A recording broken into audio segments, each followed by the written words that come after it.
தன் தந்தையை பார்ப்பதற்கு வீட்டிற்கு சென்றபோது மகளின் ஆடை சிறிது கவர்ச்சியாக இருந்துள்ளது. அதற்காக தன் மகளுக்கு எப்படி அறிவுரை கூறியுள்ளார் என்பதை அவரின் மகள் வெளியிட்டுள்ளார். நானும் எனது தங்கை லைலாவும் தந்தையின் அறைக்குச் சென்றோம். வழக்கம்போல் தந்தை கதவிற்கு பின்னால் ஒளிந்து கொண்டு எங்களை பயமுறுத்துவது போல் நின்றார். நாங்கள் உள்ளே சென்றவுடன் அவர் எங்களை உற்று பார்த்தார்.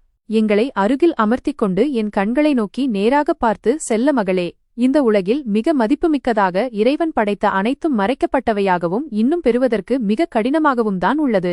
வைரங்களை எங்கு எடுப்பாய்? பூமியின் ஆழமான பகுதியில் மறைக்கப்பட்டதாகவும் பாதுகாக்கப்பட்டதாகவும் தான் வைரங்கள் உள்ளன. முத்துக்களை எங்கு எடுப்பாய்? கடலின் ஆழமான பகுதியில் அழகான சிப்பிக்குள் மறைக்கப்பட்டதாகவும் பாதுகாக்கப்பட்டதாகவும் தான் முத்துக்கள் உள்ளன. தங்கத்தை எங்கு எடுப்பாய்? சுரங்கத்தினுள்ளே அடுக்கடுக்கான பாறைகளுக்குள்ளே மறைக்கப்பட்ட நிலையில் அதை எடுப்பதற்கு நீ மிக கடினமாக உழைக்க வேண்டும். என்னை உற்று நோக்கியவராக, உன்னுடைய உடல் புனிதமானது. வைரங்கள் முத்துக்களை விட நீ புனிதமானவள்.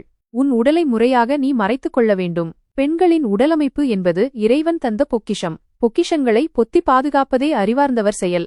அதை விடுத்து பொக்கிஷம் உள்ள வீட்டை திறந்து போட்டால் பொறுக்கிகளால் உங்கள் பொக்கிஷம் சூறையாடத்தான் படும். பொக்கிஷமாய் போற்றி வளர்த்த தாய் தந்தைக்கு அழகு என்ற போர்வையில் அசிங்கத்தை பரிசலிக்காதீர்கள். நாகரீகம் என்ற போர்வையில் நாய்களுக்கு எலும்புத்துண்டு போடாதீர்கள்.